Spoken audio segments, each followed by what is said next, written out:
Zoom. And then you probably didn't just finish this video. In the beginning I was, but I do a second half.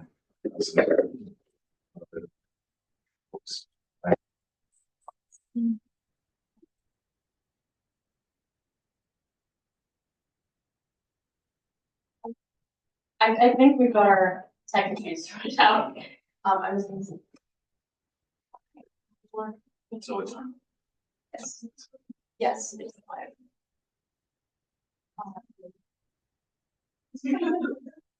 And Ellen, is there any way to? I didn't think of one other thing. Can I start your script?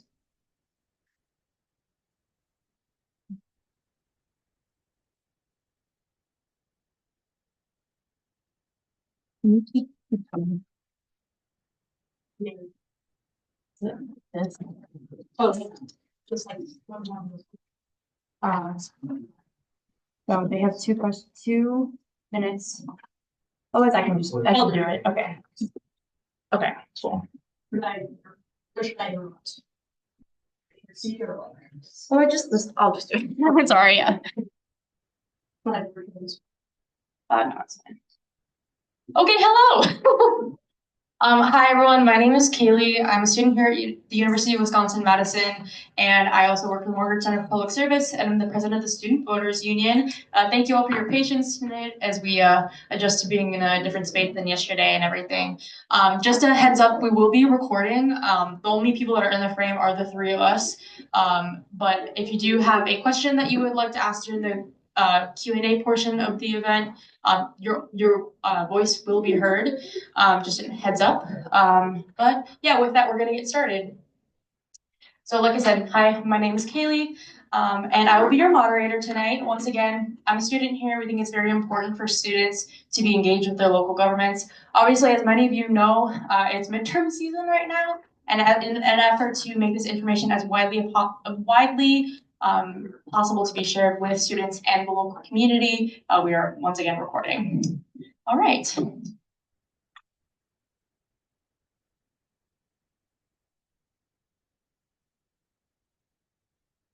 So something else that I should say is that I'm very passionate about students' access to nonpartisan civic education materials, enabling them to be informed and active participants in our democratic process. And that's kind of like the foundational reason that we are here, is to be active, engaged citizens. So a little bit of background information. The Madison Common Council serves as the legislative branch of the city of Madison's government, consisting of 20 elected alderpersons, each representing one of the city's districts. In the April 2025 elections, or election on April 1st, all the even district alders are being elected for a 1-year term, including District 4. And that's part of Madison's new staggered term systems, which is a result of the 2023 citywide referenda. Starting in 2026, the position will return to as like the standard 2-year term to align with the rest of the city election schedule. Alders act as elected representatives of their district, working to promote safety, health, and overall well-being of the community while aligning the city's core values and available resources. The Common Council is responsible for addressing a wide range of local issues, including housing policies, traffic regulations, and taxation through ordinances and resolutions. And the Madison Common Council is presided over by the Mayor of Madison, who also provides leadership generally in citywide matters. For a little bit of background information about District 4, Madison's Alder District 4 is a key district encompassing much of our downtown Madison, including State Street, the W. Madison campus area, and the Capitol Square. It's one of the most densely populated districts in the city, with a high concentration of students, young professionals, renters, and business owners, as well as other constituents as well.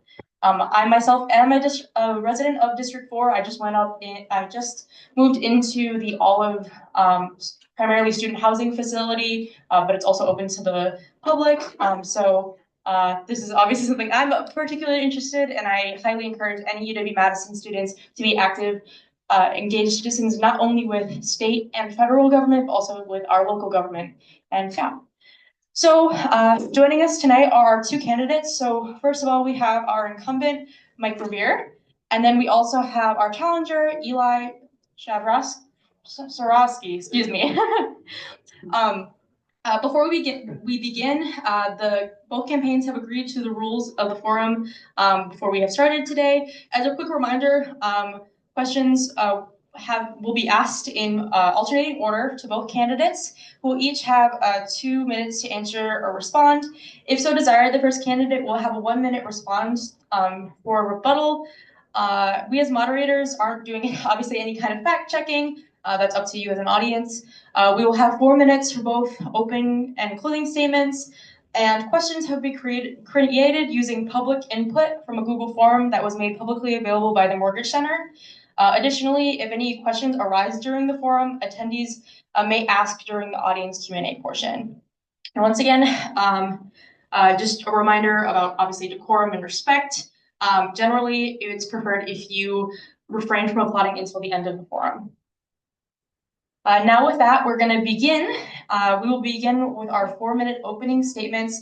We ask candidates to briefly describe their background, campaign, and why they decided to run for Alder. And we will be answering in order of incumbency, so Mike, you will be going first. Well, thank you very much, Kaylee. I really, really appreciate your efforts and the efforts of the Student Voters Coalition, ASM, and the Mortgage Center for all of their good work putting this together and all the other work that you do, especially the Student Voters Union, as you're relatively new, right? So you did an excellent job explaining what the Common Council does, and an excellent job explaining the 4th District downtown. I've had the honor and privilege of serving downtown Madison for many, many years now.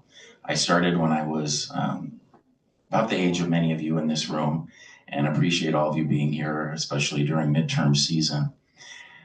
My life has been devoted to public service. It means the world to me. It has been my passion. I've never sought higher office beyond the City Council, because the City Council I have come to know and love as that level of government where you can make the most immediate good for people. So whether they be students, like many of you here tonight, or senior citizens, of which we have some significant senior citizen housing projects in downtown Madison, or everyone in between, it has been a lifelong passion of mine practically to represent everyone downtown.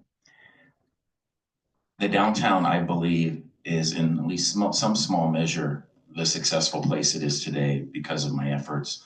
I have a long track record of progressive leadership and accomplishment. I know we'll have time tonight to get into some of those accomplishments I'm proud of, and some of the significant challenges that the downtown and the wider community faces here still. Among those are affordability of housing, general access to safe housing, transportation, public safety, sustainability, to name many others. In terms of background, like many of you, obviously here tonight, I came to Madison for my education, and I pretty much never left except for a year in Milwaukee doing community service work. So I spent most of my undergrad career here in Memorial Union, working upstairs at student government offices, which were on the 5th floor. As I ran up the stairs tonight, I noticed all of the iron shields on the wall. For those who don't know what those are, that's to honor student leadership. I'm proud that my name is on one of those iron shields, one of those plaques here in the building. I went on to have this dream job of working for Tammy Baldwin as her chief of staff for many years. Went on to law school here at UW, and I've been a practicing attorney ever since. And during most of all that time, including as a student, I served on the City Council, again, representing so many students over that time period. I have never lost sight of the fact that students make up a significant percentage of 4th District residents. I talk to students regularly all the time. I feel like I know the needs and issues of students. Students are always front and center in my work in City Hall, and that will always be the case as long as the voters continue to give me this honor and privilege that I've so much enjoyed. I, as a obviously very experienced veteran Alder, have the knowledge and willpower and know-how to get things done. Frankly, that's what it takes, I think, to get things done. To give you one example, are we doing okay on time? I feel okay. I'll hope we have time to talk later about my work bringing funding to downtown projects, because those are amongst the things I'm most proud of, especially the parks in downtown Madison. Thank you very much. All right, thank you for your response. Eli, you will now have 4 minutes for your opening statement. Hello, everyone. Thank you for coming here today and joining us today. Thank you all again for hosting this forum. This is a beautiful thing. I've never seen y'all have this before, so y'all been making steps. I also agree that getting people involved in democracy is so important. I'm so excited that y'all provide these spaces for that. So my name is Eli Tsarovsky, he, him. I am running for district for Alder to bring a new chapter of leadership to the downtown area. I've, funny enough, been in the downtown area since I was little, since I was 4 years old. I was one of those overture kids in the rotunda, in the downtown area, and now I'm going to be graduating at the graduate school, so I'm a lifelong Minnesotan. I love this city. I really care about our future. Some things that I really want to emphasize in terms of why I decided to run. Number one, through organizing in the downtown area and stuff, I've just gained knowledge from how the city process works, the issues that people care about in the downtown area. And I feel like I have the skills now to really be an effective leader in the downtown area. So I'm excited to talk more about our CARES platform today. What that is C for community investment, having a plan for the next year to make sure that we are successful in these uncertain times to make sure projects happen. A, affordability. That's not only about affordable housing, it's also affordable commercial rent as well. There's a big barrier to opening business in the downtown area, and that is rent that we see. Rights are one thing that we know is that local government is all about implementation, right? And so rights are so important, whether that be tenant, union, reproductive rights, trans rights, the rights of our LGBTQ neighbors. We need to make sure that we're standing up for them in these uncertain times. And I think that is just much more pronounced specifically in this past week.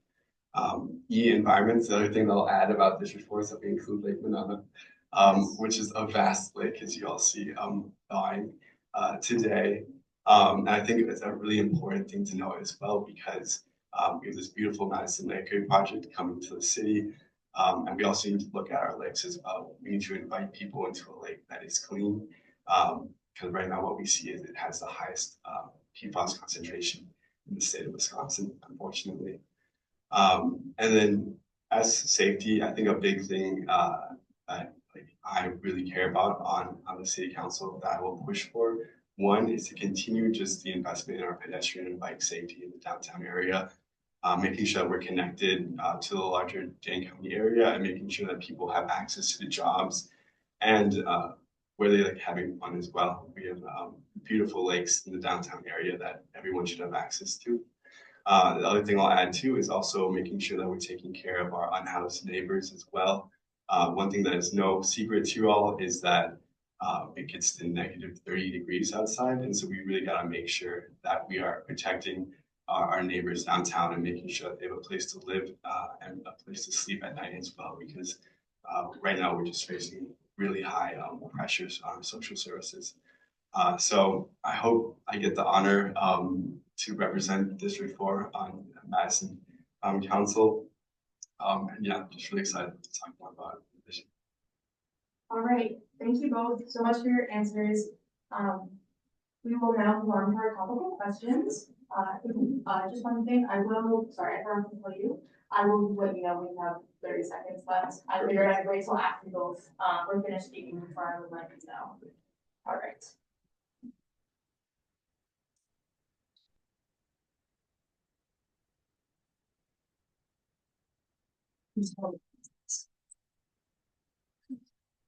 Program.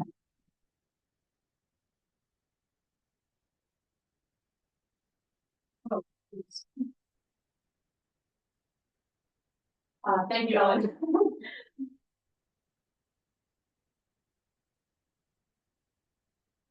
All right, so moving on to our follow-up questions. The first thing we will cover just like relating to some other topics that we will discuss as well this evening, as well as the things you mentioned in your opening statement. So I would like to ask you both, what are your top 3 priorities for District 4 and how do you plan to achieve them? We are going to start with Eli. And Eli, you have 2 minutes for your statement. Thank you. My top 3 priorities for the District 4 area, number 1, affordability. The way that we're going to achieve that next year is really making sure that we're looking at deep dive into our zoning code. We've started doing that as a city, and that's great. I think we need to really make that community conversation just continue to grow. There's no secret that we are missing a lot of missing middle housing across the city, and we really need to make sure that we're identifying possibilities in our zoning code to make that happen. And that will be collaborative work with Alder Council to make sure that happens.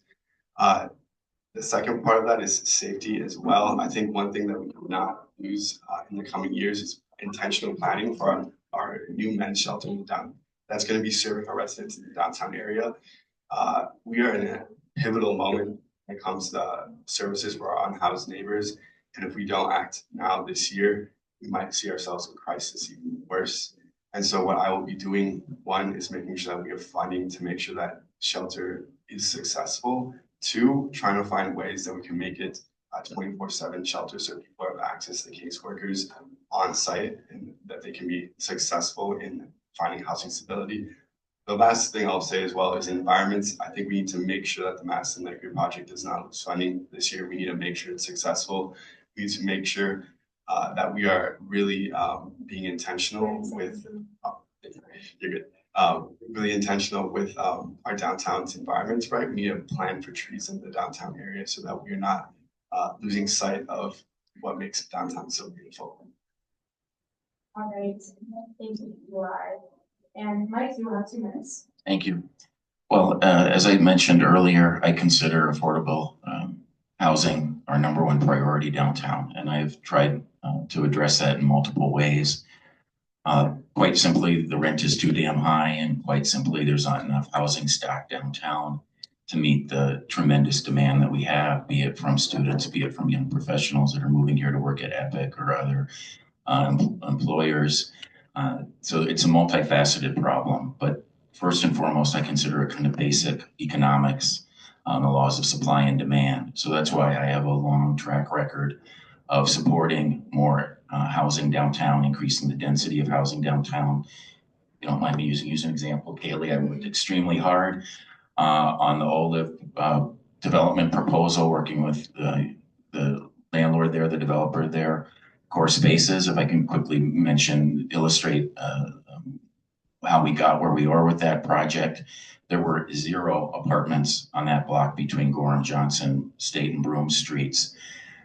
It was much of it was a surface parking lot. Now there are hundreds of students living there, along with our great moderator.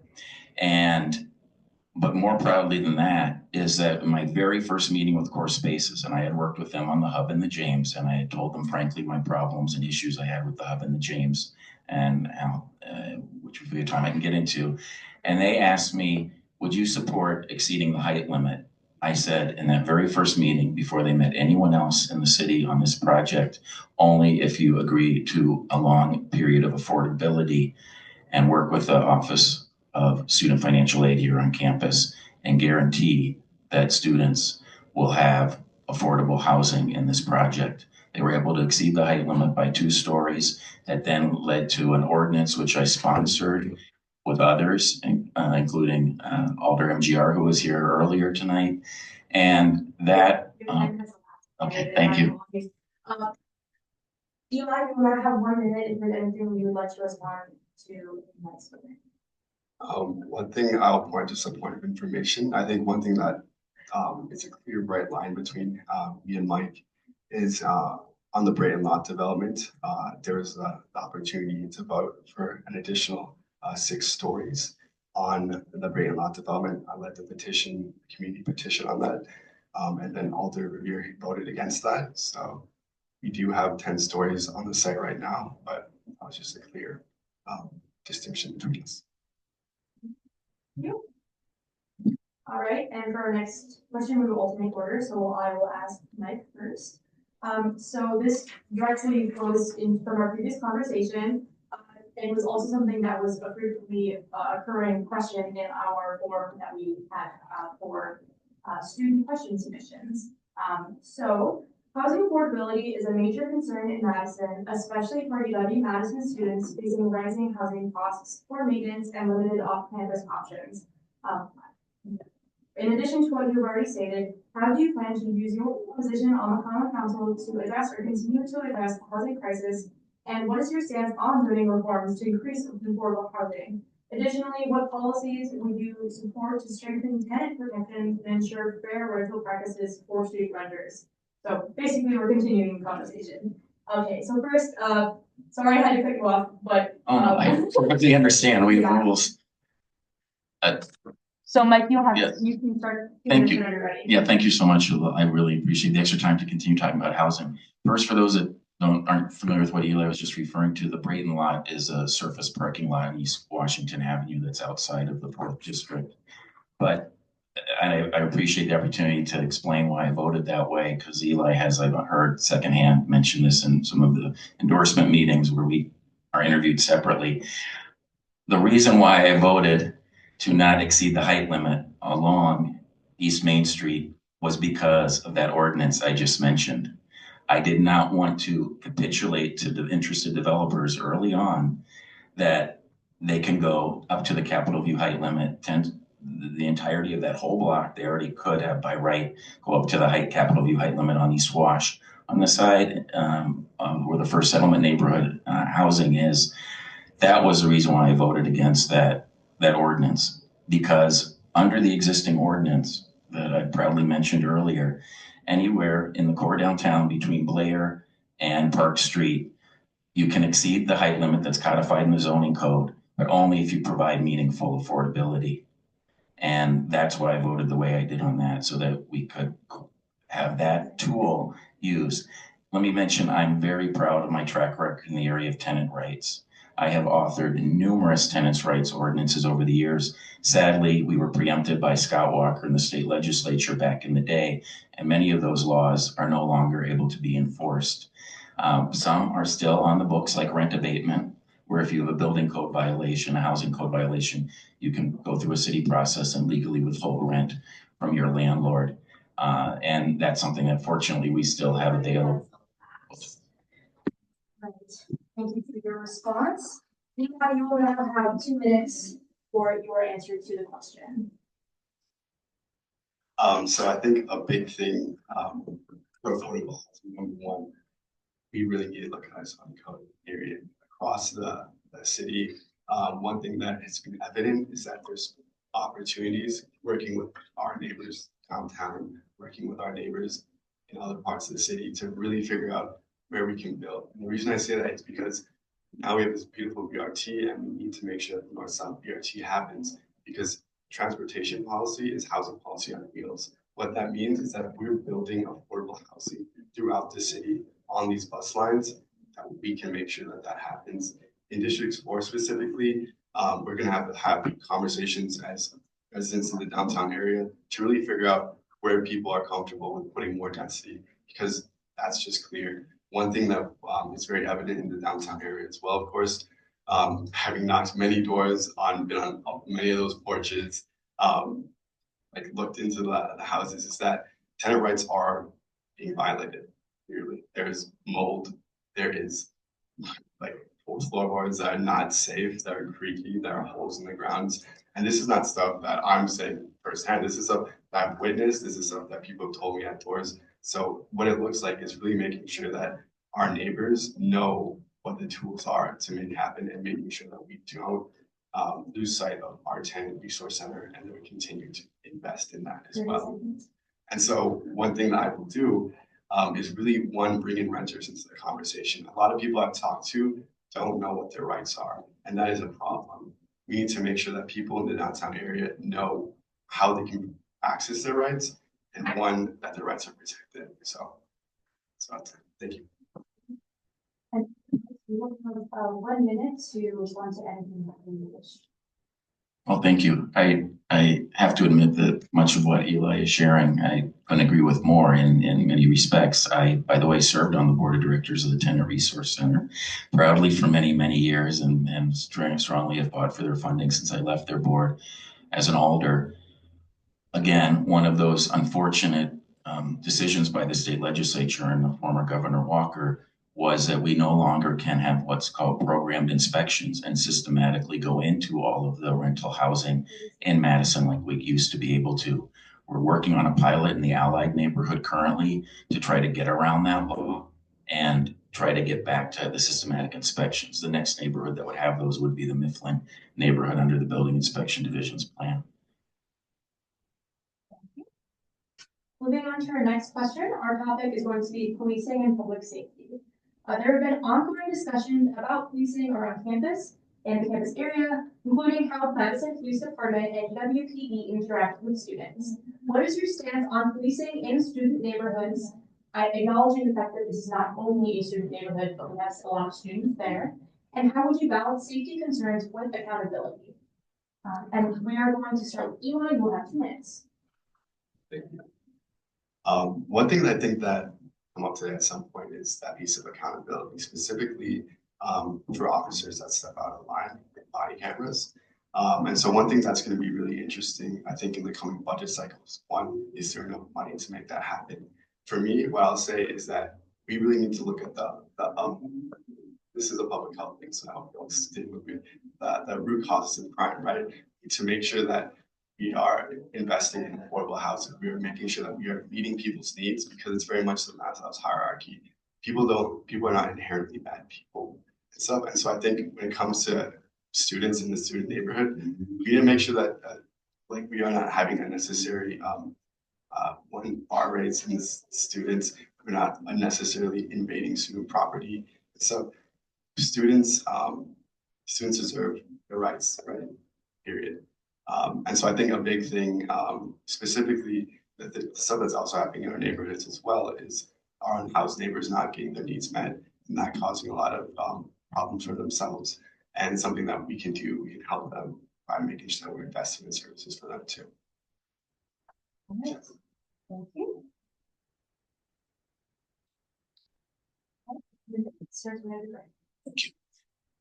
I firmly believe that public safety has to start with violence prevention, and I'm a longtime supporter of all efforts and funding that we provided toward violence prevention.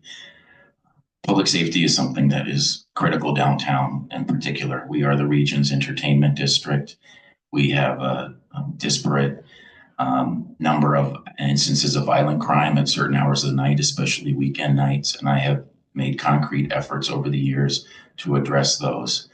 For example, I have worked hard to have funding for police that work in the greater State Street area, not engaging in what they call tavern safety checks and bar raids, but these are cops, the Downtown Safety Initiative, where they stay on the street and they work to prevent assaults on the street. There's a different group of cops that do the bar raids, the tavern safety checks. I think the biggest support I got at the recent UW College Democrats meeting, where they were proud to have earned their endorsement, is when I talked about bar raids and said that I just had a meeting the day before with the city attorney's office, and I think we've made concrete progress to reduce the bar raids that have occurred in the last year in the campus area in particular. Those resources should not be spent writing 20-year-olds enjoying adult beverages tickets, or folks eating food in restaurants who are underage downtown. The other area that I wanted to mention an accomplishment on is there was a horrific rash of sexual assaults in the sophomore slum neighborhood many years ago. It turned out, believe it or not, back then, that the city's housing code did not require locks on exterior doors. You could go right into an apartment building, and many landlords allowed that.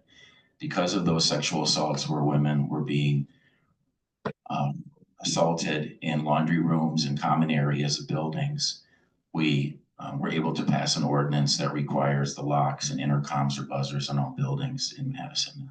Thank you. Your time has elapsed. All right, Eli, you have 1 minute to respond to anything. Oh yeah, one thing I would say for some background of my organizing in the downtown as well. Something I'm proud of to do, have done on campus is one, be the chair of PAVE. While I was the chair of PAVE, I was able to lead months of action to making sure that we are educating people about what it means to be an ally in the fight to end violence in this community, and also be able to successfully advocate to get survivors more resources on campus. That's the experience that I will bring to common council as well. Thank you. All right, moving on to our question regarding constituent services. For this question, we're going to start with Mike. And our question is, how would you work with UW-Madison student government, the Associated Students of Madison, or ASM, and other student organizations to ensure that student voices are represented in city decisions? Additionally, how do you plan to promote transparency and communication between the Common Council and the constituents of District 4? Mike, you have 2 minutes. Thank you very much. So I have a long, proud track record of working with ASM. As I mentioned in my introduction, it's in my DNA practically, having spent 4 years in student government here. I've come to know that their leadership has ebbed and flowed in terms of how they prioritize municipal government versus working in state government or federal government. And I kind of roll with the punches, because every year it's different if they want to work on city issues or not. But I have always had a great working relationship with ASM and certainly pledged to continue doing that. And I can say the same about every registered student organization on campus. My door is always open. I have never turned down an invitation to appear at any community organization. As some of you here know, I have routinely attended every neighborhood meeting in the downtown area for years and years and years. It's a priority for me.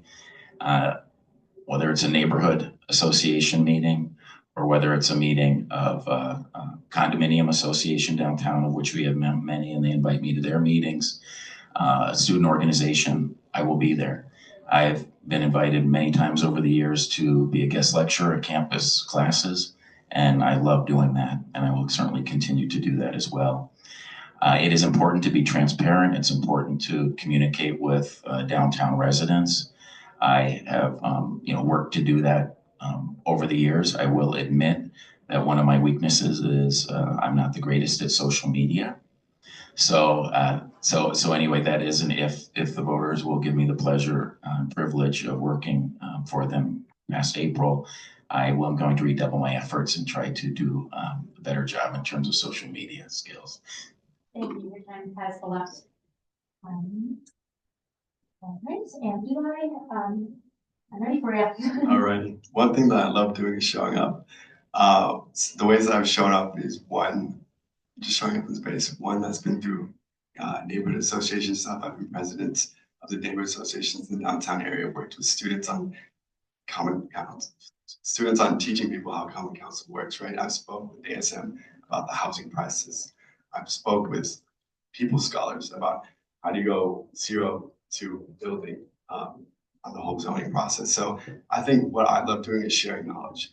I will show up in every single meeting I come to. I'm proud also to be a TAA member, union member. I'm also the support of my state campaign, AFT Wisconsin, because I show up. I show up when people need organizers. I show up and teach people how how everything works. And so I will continue showing up. And yeah, that's something I pride myself in doing. I create coalitions as a student here, create coalitions in the city today. And I'll continue creating coalitions while I'm on council. Thank you, Eli. And then Mike, you will have 1 minute to add or respond to anything. No, I'll just mention at the top that I too was a proud member of the TAA. So as a law student here, I was a proud dues paying member of the Teaching Assistants Association for 2 years. One area where I strive to get the word out to downtown residents is in the area of development that is proposed downtown, of which we have a lot. So for example, some of you in this room might have received a postcard in the mail from me recently, and you should be receiving an email from me tonight if you're on any of the email list that I have access to, advertising a neighborhood meeting next week to discuss the latest development proposal downtown. So I think it's critical and always have to have as much feedback as possible from the community on all matters before the city, especially development proposals. Thank you both. Okay, moving on to our last topic question that I created before we move to our audience Q&A portion. We're going to be talking about representation. So kind of continuing part of our conversation from the previous question. So District 4 is once again home to a diverse population, which not only includes W-Madison students, but also long-term residents, business owners, as well, with each having unique concerns. How do you plan to balance the needs of both students and non-student constituents within District 4, ensuring that city policy fairly represents and serves all residents of the district? We're going to start with Eli for this question. So I think the thing like I will go back to is coalitions, right? I think the best thing you can do is bring people together and find common ground. One thing that I will continue to do is show up in spaces where students are and show up in spaces where non-students are. I also create spaces for people to come together. A great example of this, honestly, is I had a community meeting on Monday about homeless services in the downtown area, and there was student interns there. There was downtown neighbors. There was people from Miami-Dade County. There was people from the city and the county. Again, just being in space together and trying to find solutions together. That is what I will do with students, with non-students, and making sure that people, their voices are heard. I spoke with people at doors as well, and people don't know how to get involved in local government. That's a problem. And so what I will continue to do is show up and ask people, one, do you know what Common Council is? There's too many times at doors over the past couple months. I've been to thousands where people said, I don't know what an Alder is. That's the problem. I think what I will do and be able to offer is education, right? That is through social media, that is through consistent blog, that is through a newsletter. And that's what I plan on doing if I'm elected.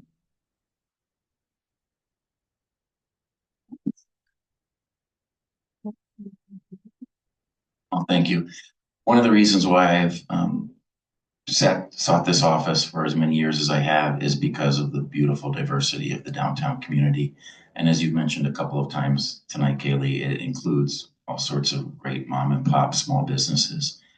As I mentioned, when I earned the support of Downtown Madison Inc. and the Greater Madison Chamber of Commerce through their formal endorsements in this race, I spoke at both of their interviews talking about how I really get so excited when I'm talking to small business people and helping them navigate City Hall, helping them open their businesses for the first time in downtown Madison, especially entrepreneurs of color. We have so many great immigrants to our community, and so many of them want to open their businesses in downtown Madison.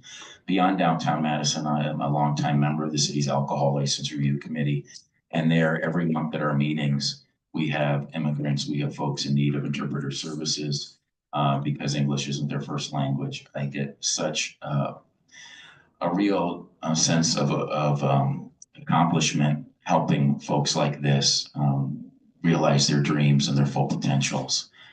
I regularly work with all of the small business organizations in downtown Madison, all of the business organizations in downtown Madison.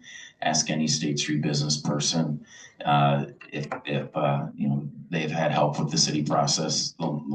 They talk to me on my way running over here tonight. I actually talked to someone who really put him in the category of the smallest of businessmen, since he now has two businesses, but Wando, Jay Wandersky, called me with the city question as I was running over here. You know, he has two businesses now on Francis Street and University. So helping small business people is something that's been my core and something that I really enjoy doing and will continue to do so again if I have the privilege. Okay, and how would you answer our audience Q&A portion? Just a reminder, the Morgan Center Public Service put out a public question submission form. So, well, that was mainly geared towards students. There may be additional community members that have contributed to these questions, even if they aren't students here at UW-Madison.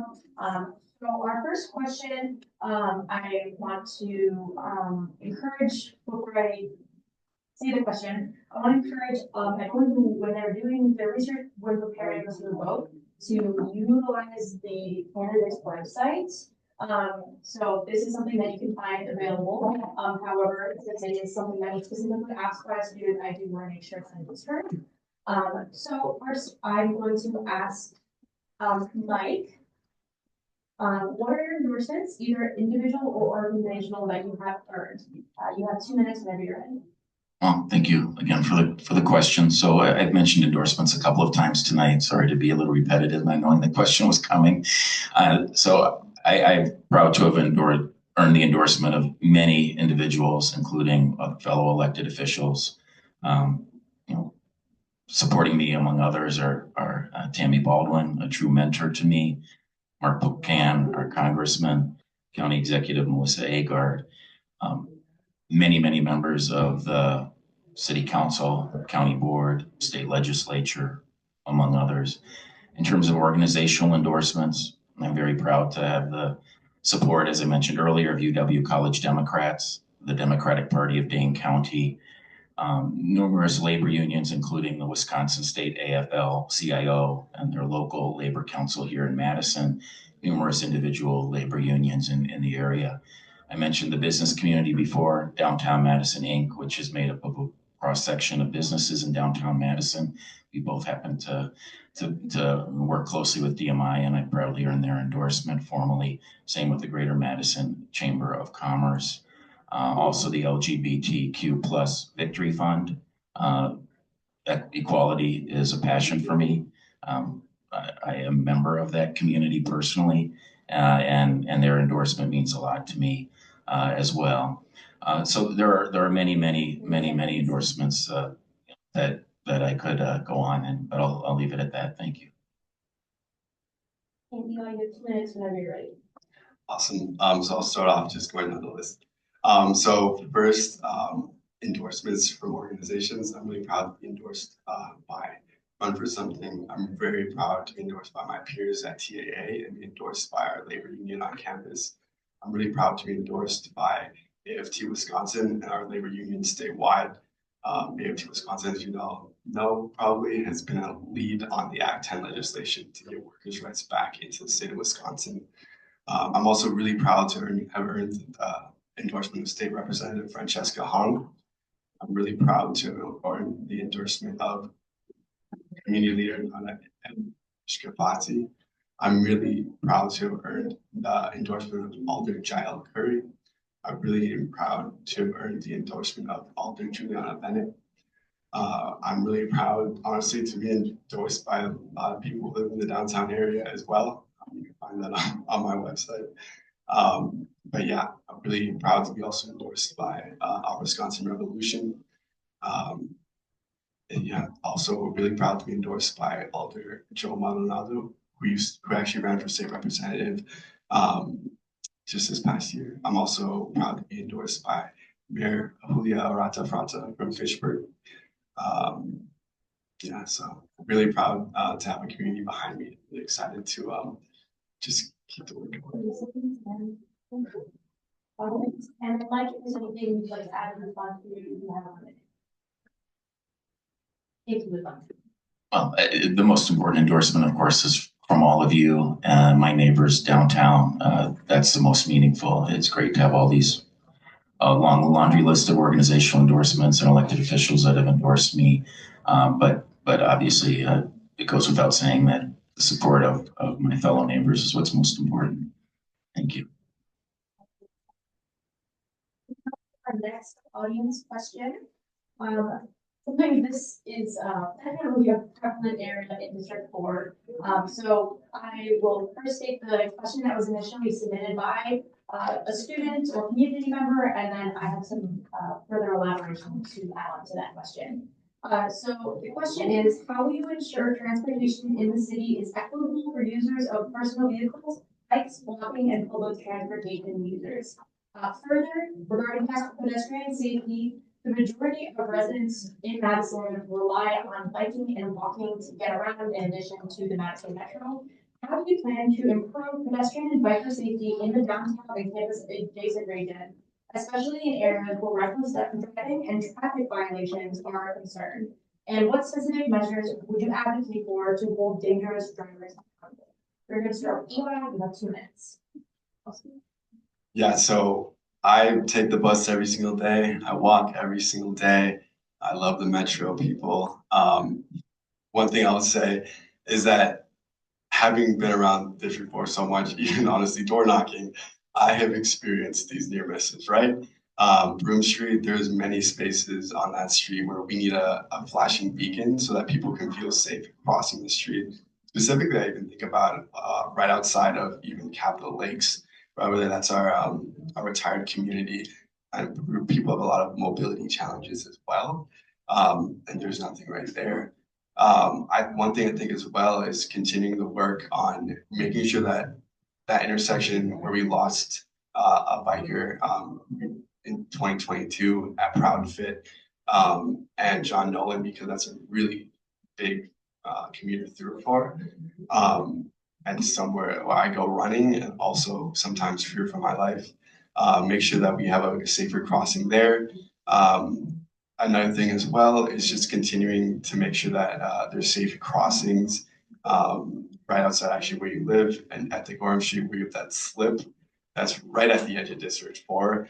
And honestly, one of the most dangerous places to cross in the whole entire downtown area. I think we can do better than just putting a yield sign there because no one follows it, let's be honest.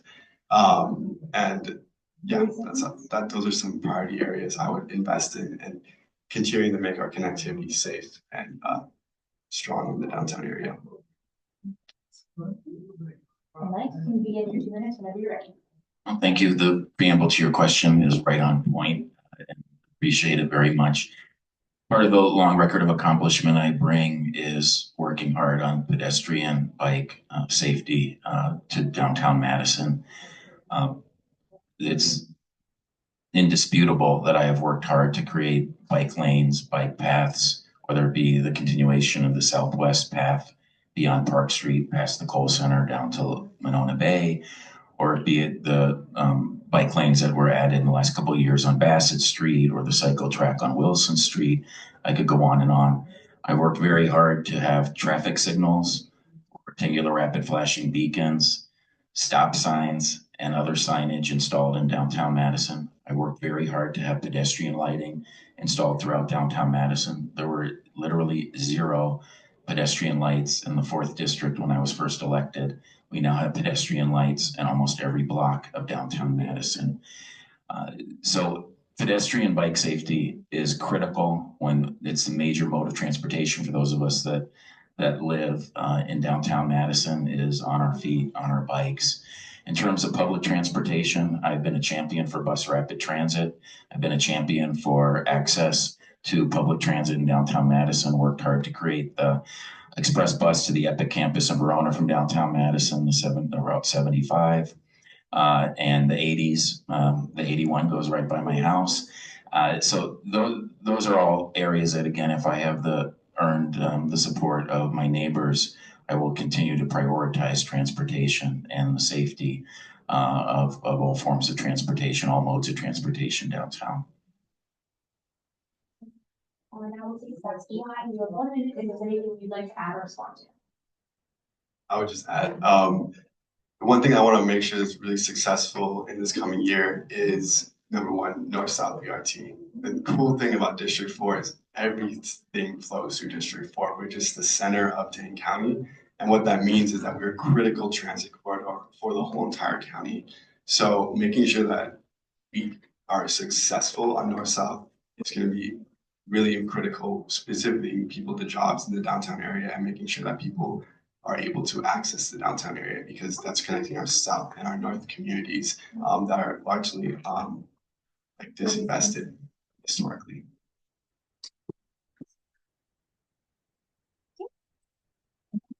On to our next audience question. I want to preface this topic. I don't know if about marijuana. Just for the audience and anyone listening, retroactively to be aware of. This is kind of an advisory question. Aware of the fact that this is not an issue that is entirely within the jurisdiction of the Common Council to handle as it involves the cooperation of various actions of levels of government. But our audience submitted question is, what is your view on legalizing marijuana in Wisconsin or at least in your district? Once again, considering jurisdiction. How would you work to achieve legalization or at least just generally, what is your stance on marijuana? All right, we're gonna start with, Mike, you have 2 minutes. I support cannabis. I support its regulation and legalization in Wisconsin. I think it's ridiculous that we're this island surrounded by progressive neighbors who have long ago regulated, taxed, and legalized cannabis. But very proudly, one of my legislative accomplishments is actually to decriminalize cannabis in Madison. Before the ordinance was adopted by a unanimous vote of the city council a few years ago, Madison cops, just like UW cops today could write citations for what was called casual possession of marijuana for small amounts of marijuana. They can no longer do that anymore in Madison. UW cops can. So any of our friends watching this, or any of you here in the room that live in the res halls on campus or have interactions with UW cops on UW land, they still can write citations for weed. That is not the case with Madison cops. We have removed all citation authority from them. I'm very proud of the fact that our ordinance is very unique in that it says that if you're 18 or older, the cops cannot cite you or arrest you for casual possession of cannabis. I had a public fight with the police chief at the time, our former chief, about that. He said, no, it has to be 21. And I said, no, we have thousands and thousands of residents of Madison between the ages of 18 and 21. And I want the law to be 18. So you cannot be arrested by a Madison cop for marijuana in Madison unless you are dealing it or you're a juvenile under the age of 18. All right, thank you, Mike. And you have 2 minutes. One thing I'll say is that I do support legalization. I think it's been really cool, honestly, to see that there's become like more people selling THC along State Street. Obviously, it's Delta 9. But as a biochemist, I know that it's because it's just a carboxylation. If anyone's in biochem, I'm sorry for your midterm. But that's one thing that I will say is I full-heartedly support legalization. We lose millions of dollars every single year to our neighboring states that can be spent in Wisconsin, that can be spent in Madison, because we are the economic hub of the state. So I support it. I think we can always go a little further too and really look at people's criminal records that are due to these petty crimes in the past and really make sure that those are wiped because it's unnecessary for people to have those still on the record. And Mike, with 1 minute, if there's anything we would like to rebut or add or anything. Yeah, no, Eli was helpful in terms of the segue. One thing I wanted to mention earlier is then the second step. So after we enacted that ordinance taking away the authority of the Madison cops to cite and arrest and cite people for cannabis possession in Madison, we went the next step further and went back retroactively and working with the Madison municipal judge, wiped away the convictions. He systematically reopened for several years all of the convictions in Madison Municipal Court for casual possession of marijuana, reopened them, wiped away the records, refunded the fines that had been paid, and removed any outstanding fines that were due. And guess what? In working with the judge and his staff, we found out so many of those were people of color. And it just goes to show proof positive the disparate impact that these laws, the war on drug laws have in our community. And so that was the next step that we did in that initiative. Thank you.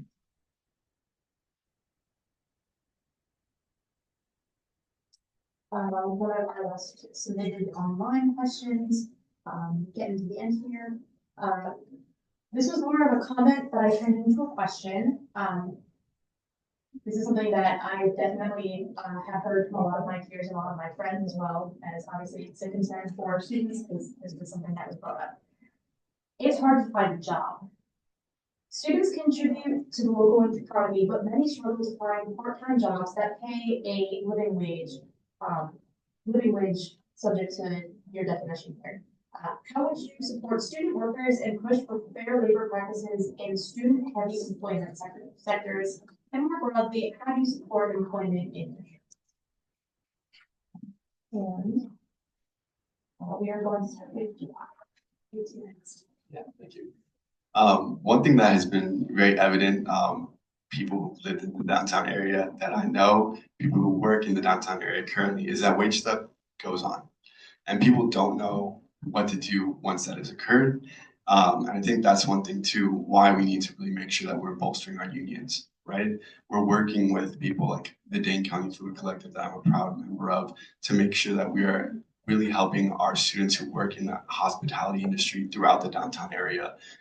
I think one thing that is very key as well is that our downtown is run by immigrants, period. And we love them and they're our neighbors. And we need to make sure that they're protected as well. Many of our students as well come here from other countries and they're uncertain about how they can get a job in the downtown area.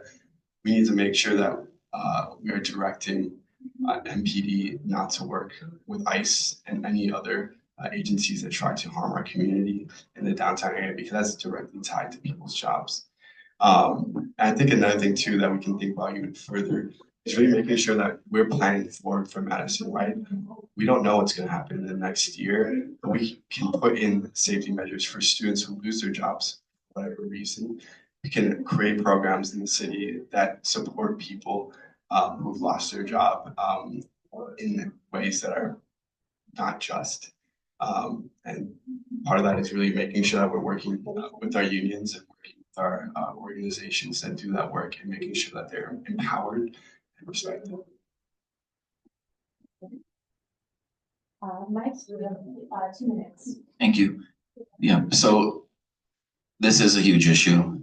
Clearly, the city's direct role is quite limited, unfortunately. I will say proudly that I was the co-author of the city's living wage ordinance that only applies to all city employees, though, and all city contractors.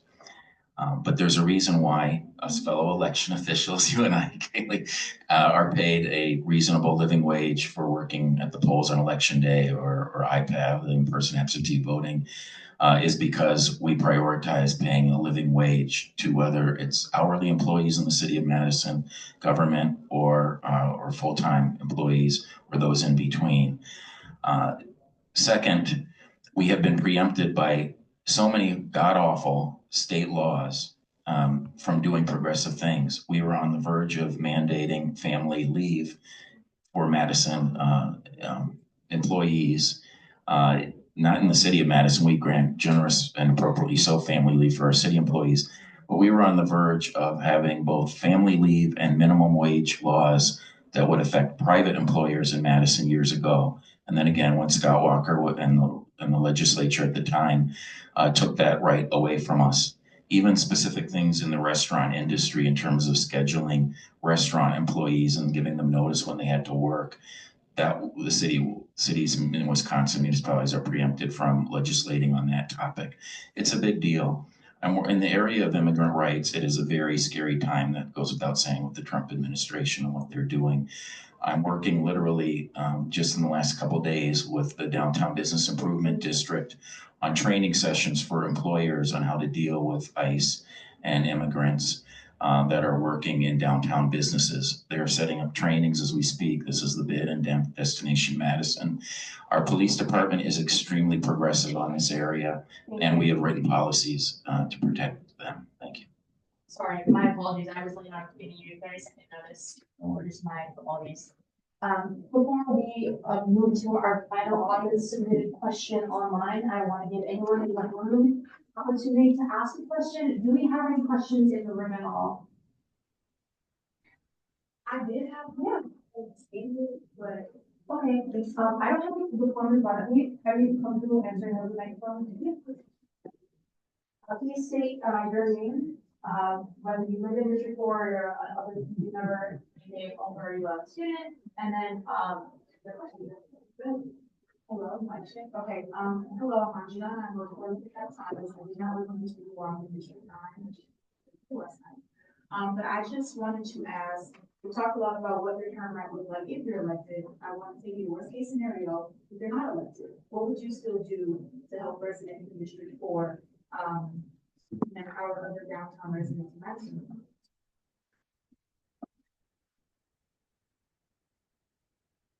And I also, I did a little bit, you had a minute to respond, I didn't give that to you. Would you like that time? I will give it to you if you'd like anything that you would ask the previous question regarding student employment. I think we're good. Okay, sounds good.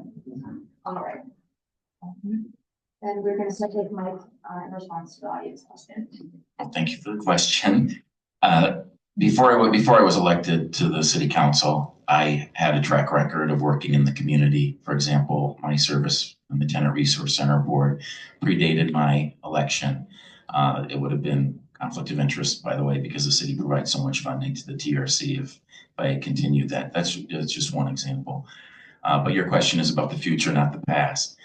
So if in the unfortunate event that the voters decide that I should retire from this public service, I pledge to Eli, who I consider a friend, and I know he feels the same way, that I will do a immediate, quick transition and try to do a deep dump of what's up here after all these years of working downtown for downtown residents and assure a smooth and orderly transition.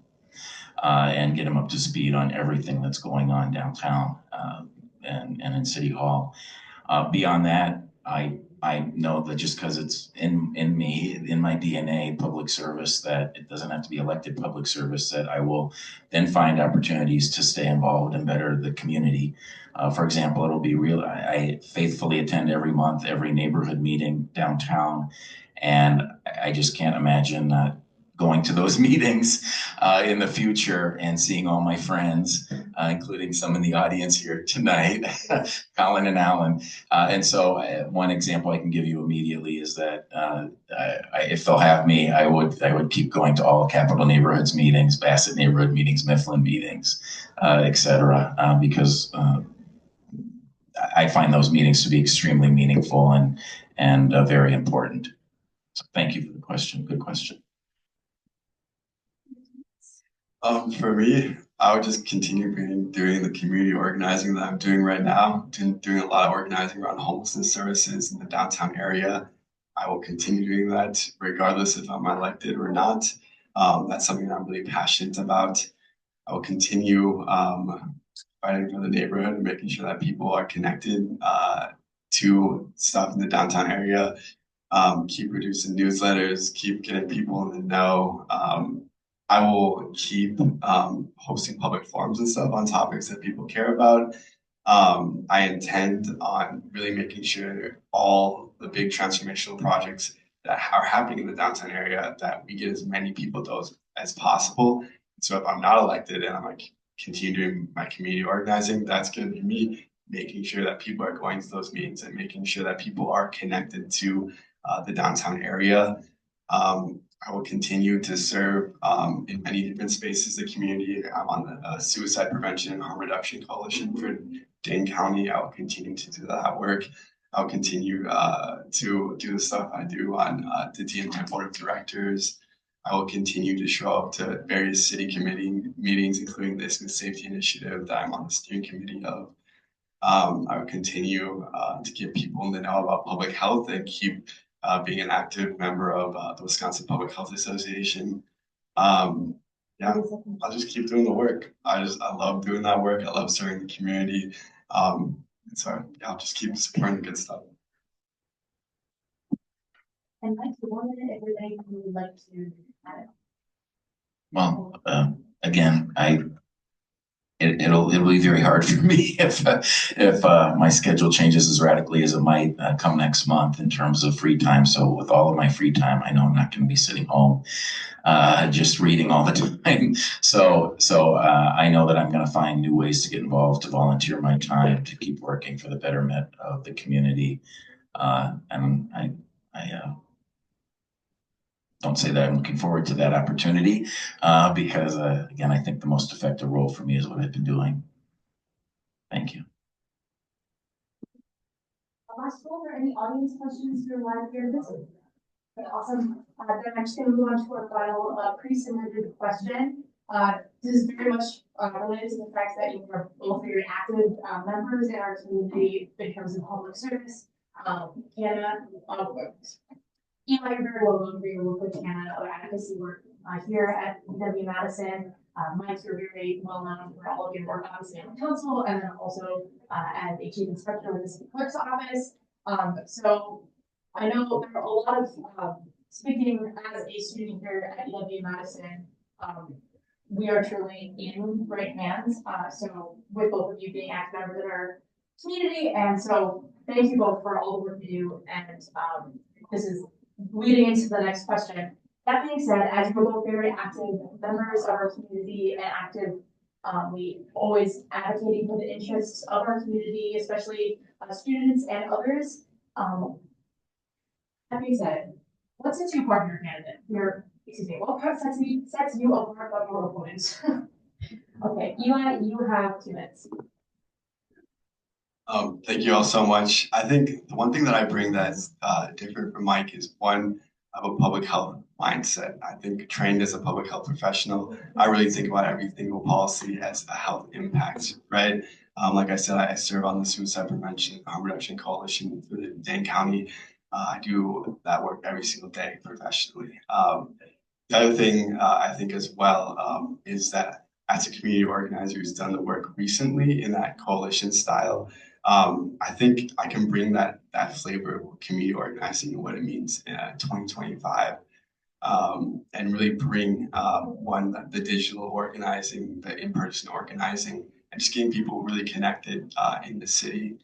I think the other thing that sets us apart too that I briefly mentioned is sort of how we look at some types of zoning as well with the Brayton lot example. I think that was something where I was surprised that Mike had voted against it.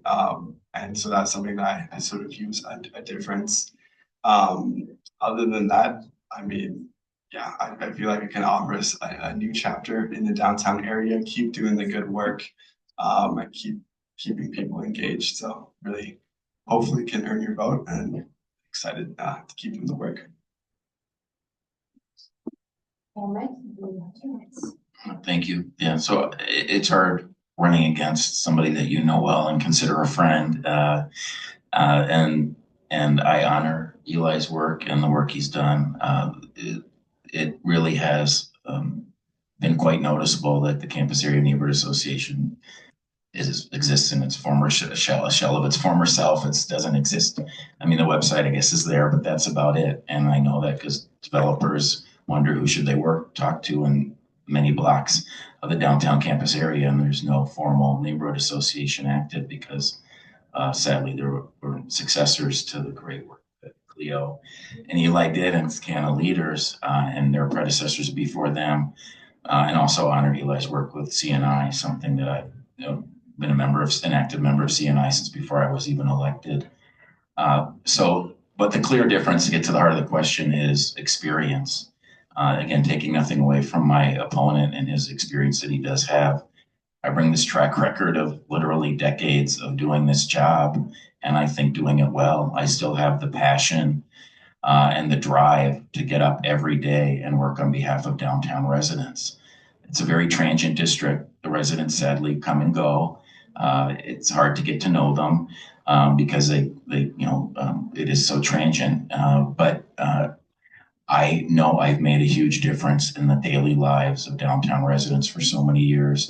And again, as a veteran Alder, I know how to get things done, and I know how to get them done immediately through that vast experience. And I hope that I have the opportunity to continue that leadership. Thank you. Eli, you have 1 minute to respond or add anything you'd like.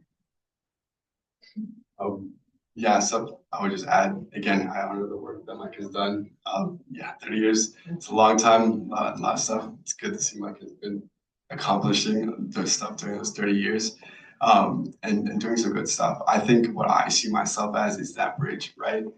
Mike, like 30 years is a long time, and we don't know how long that will go. But I think what I can do is a bridge, right? I can be that bridge into the next chapter of the downtown area and continue that good work and honor what has already gotten in the past and keep moving that good work forward. All right, thank you both for responding to all of those questions. Also, a huge thank you to everyone who asked questions either live or submitted questions to our online forum. With that, we will now conclude the audience Q&A portion and move to our candidates' closing remarks for today's forum. As a reminder, each candidate will have an opportunity for a 4-minute closing statement. We're going to start with each candidate giving their opening statement last. So we will start with Eli. Eli, you have 4 minutes whenever you're ready. Well, I want to say first things first, thank you all so much for putting this together. Local government is extremely important, and we will all know that in the next 4 years. We need to be engaged today. And so I'll talk about why. So one, I've been in Madison since I was little. I love this place. I went to all the public schools here. That's why I'm so proud to be endorsed by AFT Wisconsin, because those are my teachers that I stood up for during Act 10. I'm proud to be a part of TAA and have the support of my peers. I am really proud to have the support of many people in the downtown area. And so just like keeping that energy going, right? I'm going to bring that community organizer to downtown Madison. I'm going to get work done on council. I'm going to form zoning so that we can really plan for our future. I'm going to make sure that we are meeting these rising costs of housing in the downtown area. I'm going to make sure that we have a plan for community engagement. So when we do these transformational projects, that we're not leaving people out at the table. And so when we build the Lakeway, when we build North-South BRT, we will be engaging constituents, we'll be engaging Madisonians like David said before. So I'm really excited to just bring that long love for Madison and that care, to bring that CARES platform to Common Council, keep the good work going. I hope I can earn your vote today. And yeah, let's keep the conversation going. Feel free to DM me at Eli or Madison on Instagram, on Facebook. You can even send us an email. So really appreciate you all. Thank you. All right, thank you, Eli. Mike, whenever you're ready, you have 4 minutes for your closing statement. Thank you. Again, my sincere thanks to you, Kaylee. You've done an amazing job tonight as our moderator in organizing this. And thanks to all the other organizers and organizations that were able to put this forum together. As I've said throughout the evening here, I hope I've earned your trust to continue serving for another 12 months. As you mentioned at the outset, Kaylee, this is only pretty ridiculously a 12-month term that we're all fighting over. So there's not a lot you can accomplish in 12 months. There are a lot of projects that I have in the works. One of those is this Madison Lakeway project that I know a lot of students probably are not that familiar with, but it would transform and connect kind of some of the good stuff we have right out here on the Union Terrace to the other great lake in Madison, Lake Monona. It is very difficult and dangerous to get to Lake Monona from the core downtown area, and that's what this Madison Lakeway project is about. And additionally would provide tons of sustainability initiatives with that project. I was the first person to get that project funded in the city many years ago over the objections of the then mayor. And I'm very proud that we finally are kicking that construction off in October. But more generally, back to the fact that, again, I have this long track record of accomplishment for downtown residents. And I really believe that that experience and track record will continue if the voters will give me this honor and privilege of continuing for another 12 months in this role.